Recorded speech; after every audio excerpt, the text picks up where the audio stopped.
नमस्कार साथियों, मैं अभिषेक पटेल वेदांत एकेडमी के डिजिटल प्लेटफॉर्म पर आपका हार्दिक स्वागत करता हूं।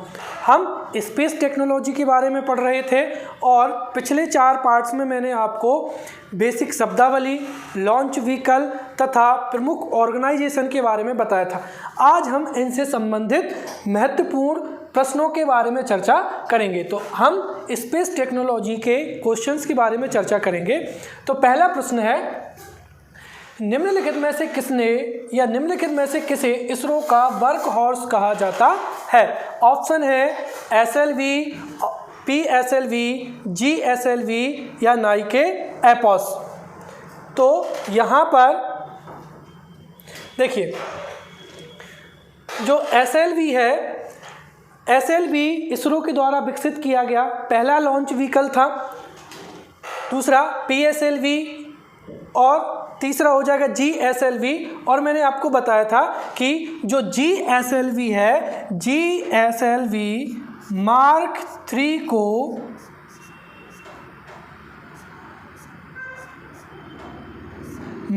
को क्या कहा जाता है?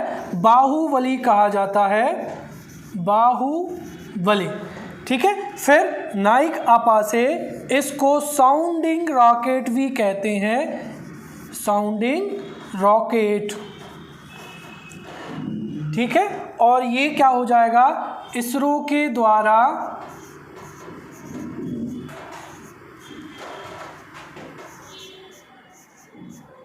विकसित पहला लॉन्च व्हीकल हो जाएगा। ठीक है। और इसे कहा जाता है, देखिए, जब PSLV का विकास किया गया तो इसने PSLV का कमर्शियलाइजेशन किया गया।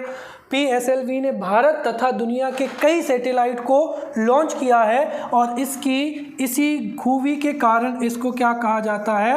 वर्क हॉर्स कहा जाता है। इसके साथ ही यह दुनिया का सबसे विश्वसनीय या रिलायबल लॉन्च व्हीकल भी माना जाता है। तो SLV पहला विकसित लॉन्च व्हीकल है इसरो के द्वारा। PSLV को वर्क हॉर्स कहते हैं, GSLV मार्क 3 को बाहुबली कहा जाता है और यहाँ पर अपाचे को साउंडिंग रॉकेट भी कहा जाता है। तो ये इनके निकनेम हो गए। तो अब इसका सही आंसर क्या हो जाएगा? PSLV। तो इसका सही आंसर हो जाएगा, इसरो का वर्क हॉर्स PSLV हो जाएगा।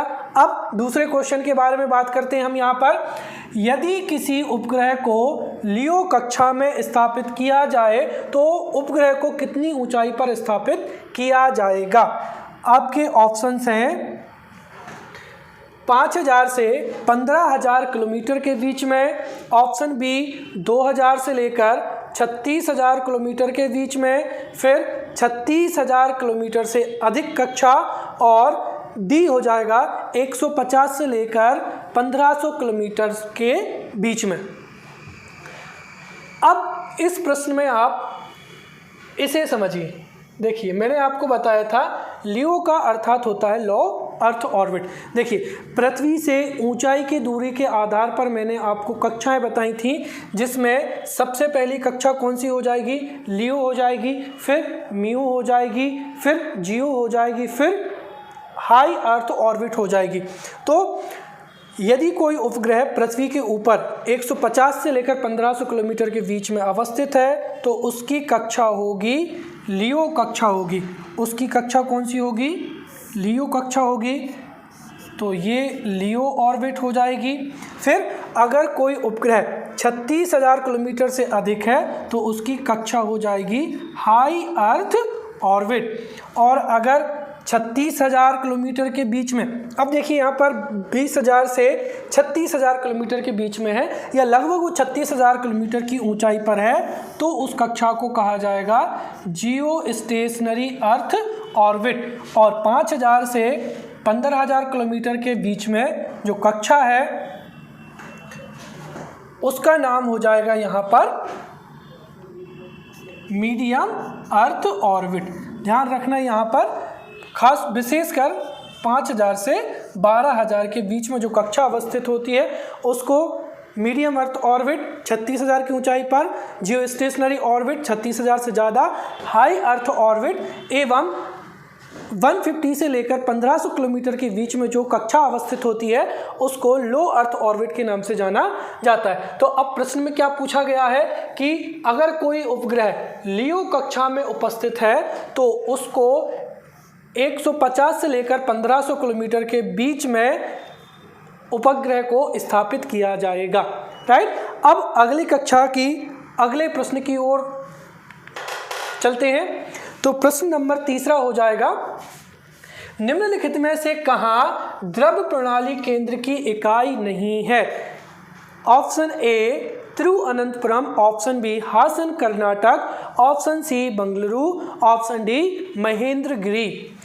इस प्रश्न में आपको जो फोकस करना है वो नहीं पर करना है। सबसे पहली चीज तो आपको ये पता होना चाहिए कि द्रव प्रणाली केंद्र लिक्विड प्रोपल्सन LPSC ये सेंटर कहाँ पर अवस्थित है। और एक चीज़ और ध्यान रखिए, आप आपके पास में पेन कॉपी रखें और जो भी प्रश्न आता है उसको आप पहले आप उत्तर दें और उसके बाद में चेक करें कि आपका उत्तर कौन सा सही है और कौन सा गलत है। इस तरीके से आप आपका सेल्फ टेस्ट भी कर सकते हैं कि जो जितने भी क्वेश्चन मैंने यहाँ पर कराए हैं उनमें से आपके कितने सही थे और कितने गलत हुए। इससे आपको ये पता चलेगा कि आपको और कितना रिवीजन करने की आवश्यकता है। दूसरी चीज़, जितने भी क्वेश्चन हैं वो इस तरीके से मैंने डिज़ाइन किए हैं कि लगभग पूरा टॉपिक कंप्लीट हो जाएगा। तो लिक्विड प्रोपल्सन सेंटर या द्रव प्रणाली केंद्र कहाँ है वो आपको पता होना चाहिए। तो हमें पता है कि तिरुवनंतपुरम, बंगलुरु एवं महेंद्रगिरी यहाँ पर LPSC के सेंटर हैं, जबकि हासन कर्नाटक में मास्टर कंट्रोल फैसिलिटी की इकाई अवस्थित है। तो इसका सीधा सा उत्तर हो जाएगा बी, क्योंकि तिरुवनंतपुरम, बंगलुरु एवं महेंद्रगिरी में LPSC की इकाई है। और प्रश्न में क्या पूछा है, कहाँ नहीं है, तो उत्तर क्या हो जाएगा हासन कर्नाटक। और अतिरिक्त जानकारी के रूप में आप ये याद रखें कि हासन कर्नाटक में क्या है, मास्टर कंट्रोल फैसिलिटी। तो इसका सही आंसर है हासन कर्नाटक। अगला प्रश्न, चंद्रयान फर्स्ट को किस प्रक्षेपण यान के माध्यम से लॉन्च किया गया था? ऑप्शन है PSLV, GSLV, एरियन रॉकेट या SLV।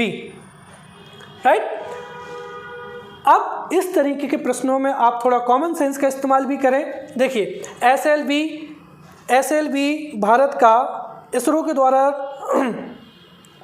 द्वारा निर्मित किया गया पहला लॉन्च व्हीकल है, जिसका कार्यकाल था 1979 से लेकर 1984 के बीच में। तो जाहिर सी बात है कि SLV के द्वारा रोहिणी सीरीज के सैटेलाइट लॉन्च किए गए थे, तो ये तो हमारा उत्तर हो नहीं सकता है। दूसरा हो जाएगा एरियन रॉकेट हो जाएगा, ये विदेशी रॉकेट है, इससे भी नहीं छोड़ा गया था। तीसरा हो जाएगा GSLV। अब ध्यान रखिए, यहाँ पर हो सकता है एग्जामिनर आपको कंफ्यूज करे। जो GSLV है, GSLV मार्क 3 के द्वारा चंद्रयान सेकेंड को क्या किया गया है, लॉन्च किया गया था। और एग्जाम में आपसे पूछा है चंद्रयान फर्स्ट के बारे में, तो जो चंद्रयान फर्स्ट है उसे PSLV C-11 के द्वारा 2008 में लॉन्च किया गया था। ठीक है, एक अतिरिक्त और जानकारी मैं आपको देना चाहूँगा कि कई बार आप पढ़ते हैं PSLV C-11 हो जाएगा, C-47 हो जाएगा। तो C का मतलब होता है यहाँ पर कमर्शियल, और ये नंबर होता है कि ये कौन से नंबर की फ्लाइट है। मैंने पहले भी बताया था कि जो भी लॉन्च व्हीकल सैटेलाइट को लॉन्च करता है वो डिसमेंटल हो जाता है और उसके जो स्टेजेस होते हैं, कल पुर्जे होते हैं, वो महासागर में गिर जाते हैं। और अगर हमको नया सैटेलाइट लॉन्च करना है तो उसके लिए हमको पुनः जो लॉन्च व्हीकल होता है उसको फिर से बनाना होता है।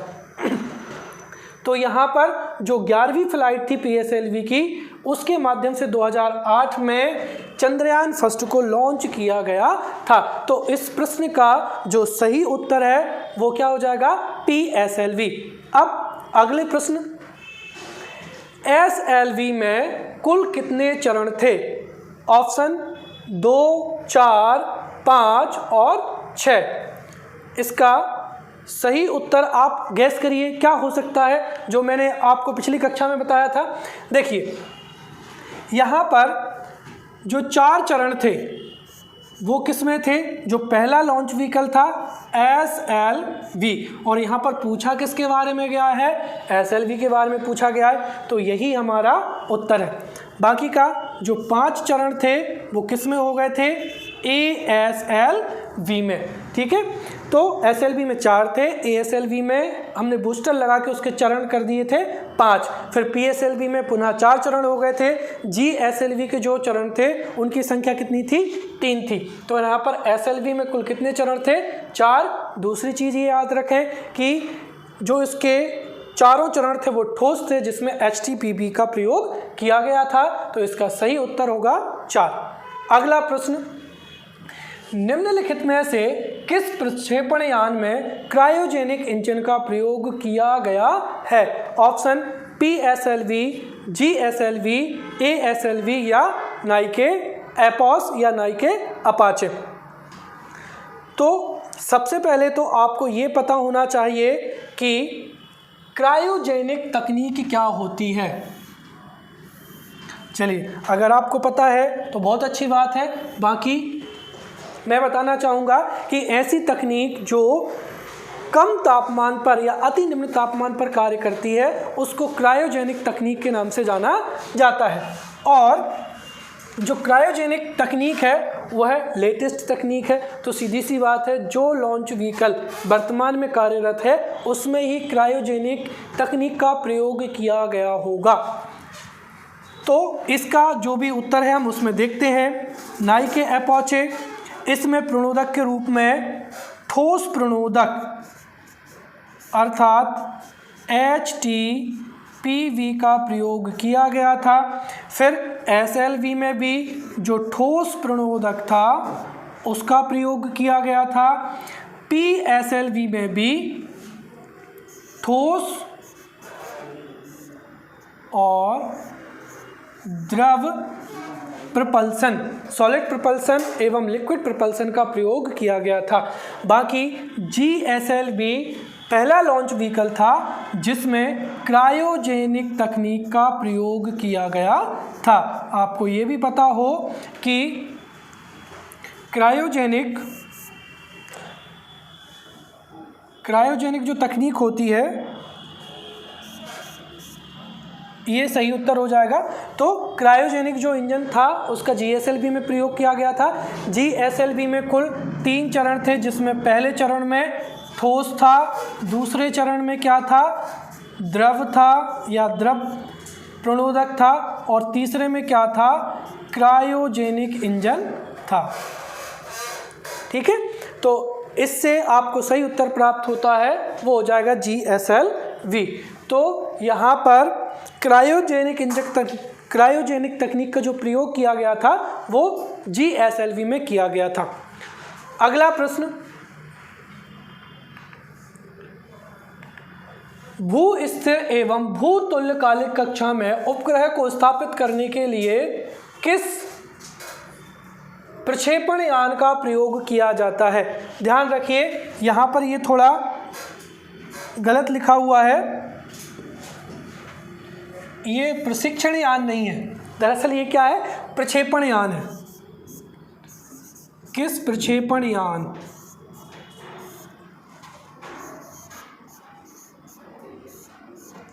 अंग्रेजी में क्या कहा जाता है, लॉन्च व्हीकल, राइट। तो अब प्रश्न होगा कि निम्नलिखित में से भू स्थिर एवं भू तुल्यकालिक कक्षा में किसी सैटेलाइट को लॉन्च करने के लिए किस लॉन्च व्हीकल या प्रक्षेपण यान का प्रयोग किया जाता है। तो ऑप्शन है आपके पास GSLV, ASLV, PSLV, इनमें से कोई नहीं। जरा लगाइए दिमाग, ठीक है, और उत्तर देने की कोशिश कीजिए। चलिए देखिए, यहाँ पर सबसे पहले आपको ये पता हो कि भू स्थिर कक्षा एवं भू तुल्यकालिक कक्षा कितनी ऊंचाई पर अवस्थित होती है। कुछ जो पहला या दूसरा क्वेश्चन था उसमें मैंने ऊंचाई के आधार पर जो ऑर्बिट्स थी वो बताई थी, ठीक है। तो लो अर्थ ऑर्बिट हो जाएगा, फिर मीडियम अर्थ ऑर्बिट हो जाएगा, और उसके बाद में अगर किसी सैटेलाइट को लगभग 36,000 किलोमीटर की ऊंचाई पर स्थापित किया जाए तो उस कक्षा को क्या कहा जाएगा? जियो स्टेशनरी ऑर्बिट कहा जाएगा या जियो सिंक्रोनस कक्षा कहा जाएगा। अब दूसरा प्रश्न कि कौन सा प्रक्षेपण यान, देखिए सीधी सी बात है, PSLV का जो नाम है उसमें P फॉर क्या हो जाएगा? पोलर, ठीक है, PSLV अर्थात पोलर सैटेलाइट लॉन्च व्हीकल, और GSLV में जो G है वो किसके लिए है? जियो स्टेशनरी,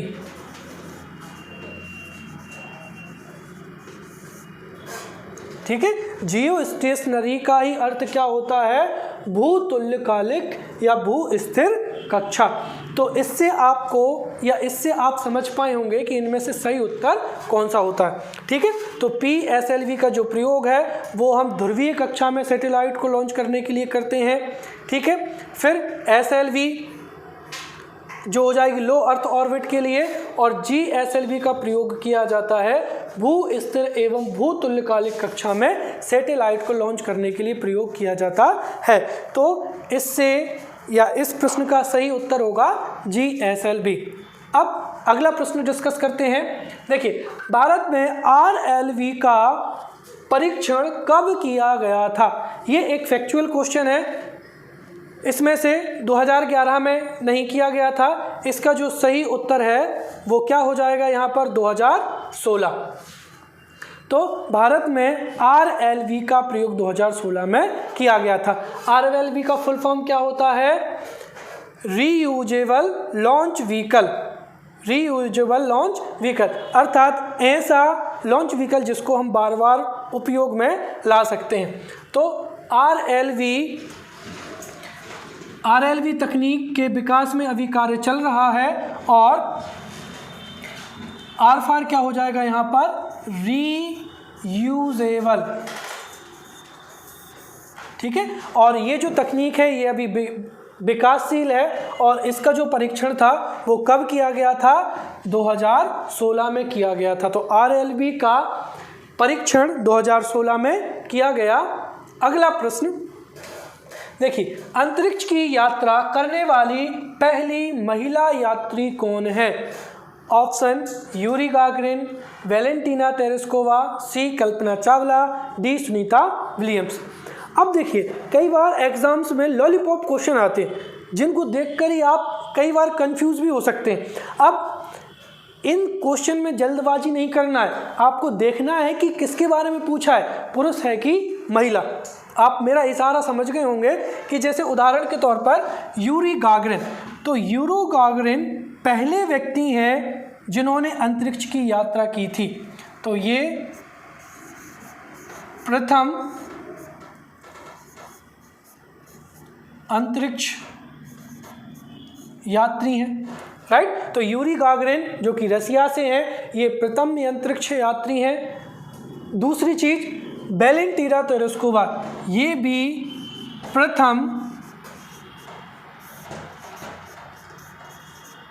महिला अंतरिक्ष यात्री हैं, ठीक है। तो अब आपको प्रश्न में ये देखना है कि पूछा किसके बारे में है, नहीं तो कई बार प्रश्न में हम ये नहीं देखते हैं कि पुरुष के बारे में पूछा या महिला के बारे में। तो यहाँ पर महिला के बारे में पूछा है तो हमारा उत्तर क्या हो जाएगा? वैलेंटीना तेरेस्कोवा, ठीक है। इसके अलावा कल्पना चावला भारतीय मूल की अंतरिक्ष यात्री थी जो कि स्पेस यात्रा पर गई थी और वापस लौटते समय इनकी मृत्यु हो गई थी। और सुनीता विलियम्स भी भारतीय मूल की अंतरिक्ष यात्री हैं जिन्होंने काफ़ी लंबे समय तक अंतरिक्ष में रहकर वहाँ पर अनुसंधान कार्य किए। तो इसका सही उत्तर है वैलेंटीना तेरेस्कोवा। अगला प्रश्न, SLV द्वारा निम्नलिखित में से किस उपग्रह को प्रक्षेपित किया गया था? ऑप्शन है GSAT, माइक्रोसैट, आर्यभट्ट या रोहिणी। इसमें से जो शुरू के दो ऑप्शन हैं उनको आप स्वतः ही खारिज कर सकते हैं। एक मिनट, हाँ, ठीक है। जैसे जीसैट है तो वर्तमान समय में जो जीसैट के सैटेलाइट हैं वो पीएसएलवी के द्वारा छोड़े जा रहे हैं। फिर यहाँ पर माइक्रोसैट, दरअसल ये कार्टोसैट है या माइक्रोसैट, ये भी वर्तमान समय में पीएसएलवी या जीएसएलवी के माध्यम से लॉन्च किए जा रहे हैं। अब महत्वपूर्ण जो हैं वो ये हैं आर्यभट्ट या रोहिणी। देखिए आर्यभट्ट पहला सैटेलाइट है जिसको लॉन्च किया गया था, लेकिन इसको भारतीय लॉन्च व्हीकल से प्रक्षेपित नहीं किया गया। ये जूम हो गया है, एक मिनट।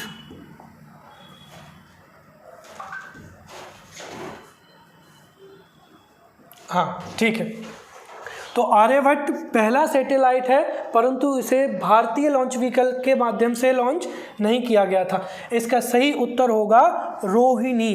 ठीक है, तो यहाँ पर रोहिणी सैटेलाइट को कुछ टेक्निकल प्रॉब्लम है, एक मिनट।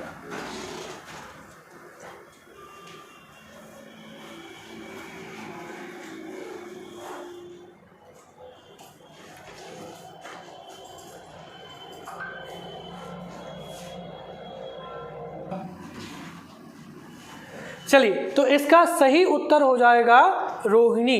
ठीक है, तो एसएलवी के द्वारा रोहिणी सीरीज के सैटेलाइट को लॉन्च किया गया था। अगला प्रश्न है, निम्नलिखित में से किस प्रक्षेपण यान ने 1984 से लेकर 1994 के बीच में अपनी सेवाएं दी?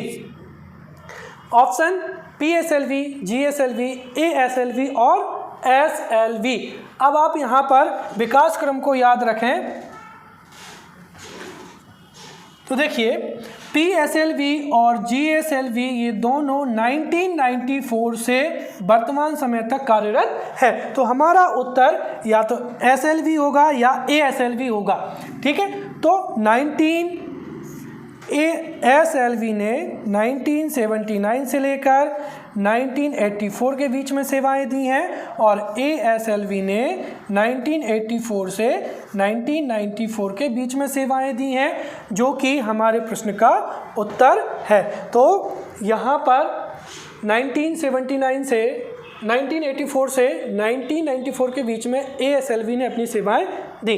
अगला प्रश्न है, निम्नलिखित में से कौन सा प्राकृतिक उपग्रह कृत्रिम उपग्रह नहीं है? दरअसल निम्नलिखित में से कौन सा कृत्रिम उपग्रह नहीं है? इसको थोड़ा मॉडिफाई करना पड़ेगा। चलिए, ये मिसप्रिंट है।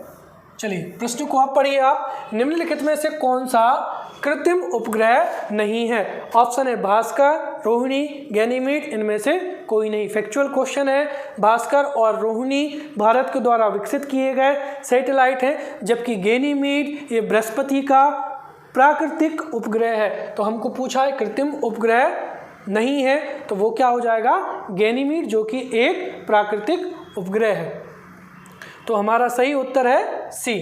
अगला प्रश्न, निम्नलिखित में से किसका प्रयोग ठोस प्रणोदक के रूप में किया जाता है? ये बहुत ही आसान क्वेश्चन है।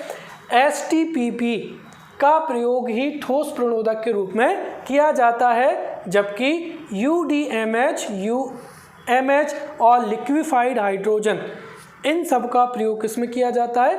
लिक्विड प्रपल्सन के रूप में। तो मैंने आपको कक्षाओं में बताया था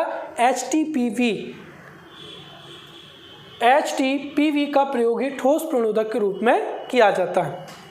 अगला प्रश्न है, यदि कोई उपग्रह पृथ्वी की सतह से 8000 किलोग्राम की ऊंचाई पर स्थापित किया गया है तो उसकी कक्षा होगी। ठीक है, ये बड़ा ही सरल क्वेश्चन है।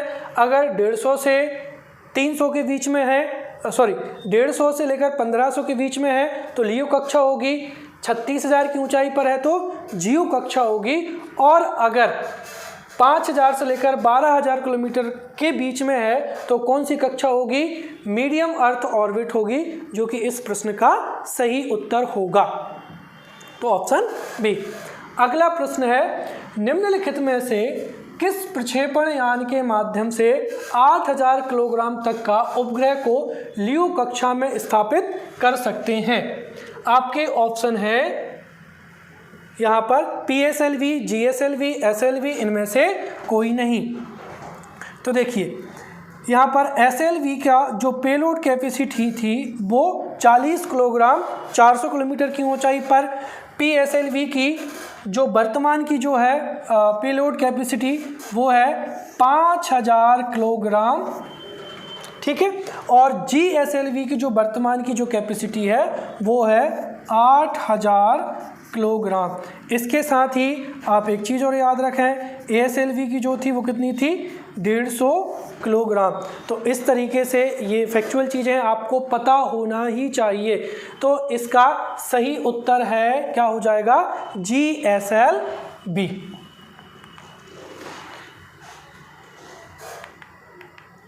अगला प्रश्न है, भारत में प्रक्षेपण केंद्र को किस नाम से जाना जाता है। ठीक है, प्रक्षेपण केंद्र के बारे में पूछा है, आसान सवाल है। विक्रम साराभाई अंतरिक्ष केंद्र, सतीश धवन केंद्र, मुख्य नियंत्रण सुविधा और राष्ट्रीय सुदूर संवेदी केंद्र।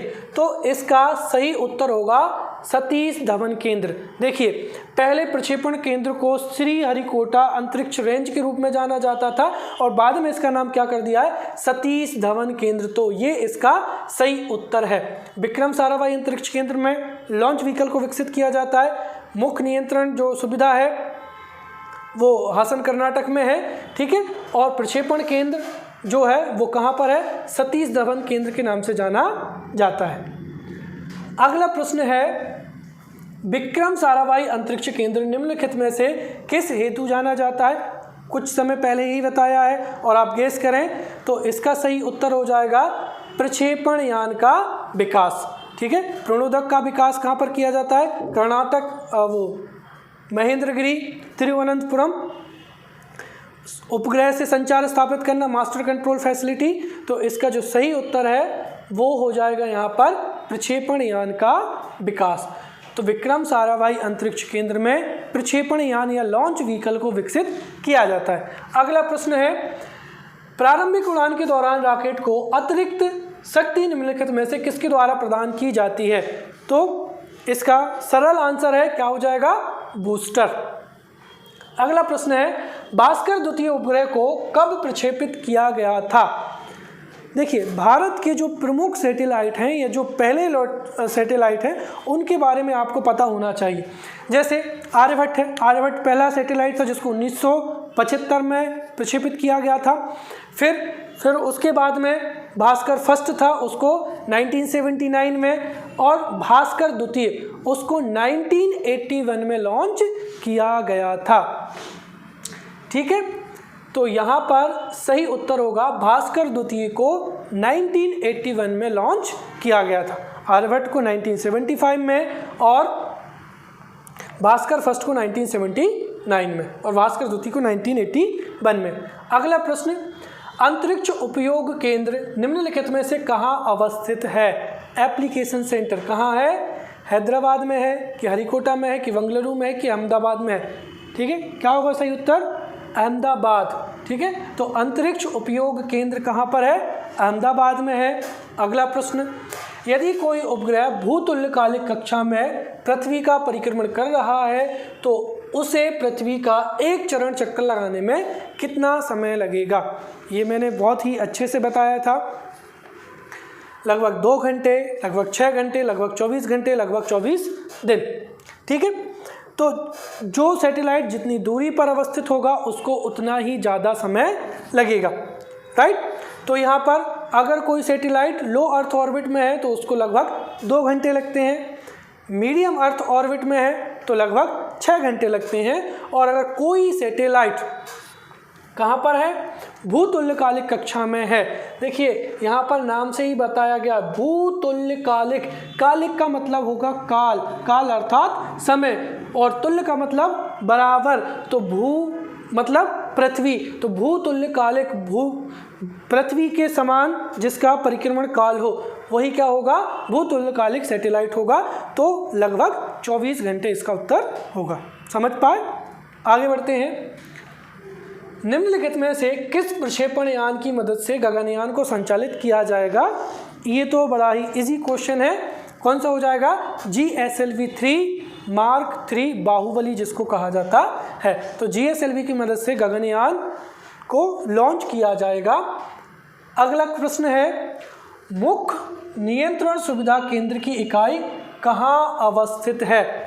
ऑप्शन है Bengaluru, option B Ahmedabad, option C Bhopal, option D Hyderabad. देखिए इस प्रश्न में गौर करने लायक है इकाई, ठीक है। तो यहाँ पर इसका सही उत्तर होगा भोपाल। मास्टर कंट्रोल फैसिलिटी का हेडक्वार्टर हासन कर्नाटक में है, जिसकी 2011 में इकाई कहाँ स्थापित हुई थी? भोपाल में। तो इसका सही उत्तर क्या होगा? भोपाल, राइट। तो ये थे स्पेस टेक्नोलॉजी से संबंधित सभी प्रकार के महत्वपूर्ण क्वेश्चन। अब अगले क्लास में हम अगले टॉपिक के साथ में मिलेंगे। Thank you.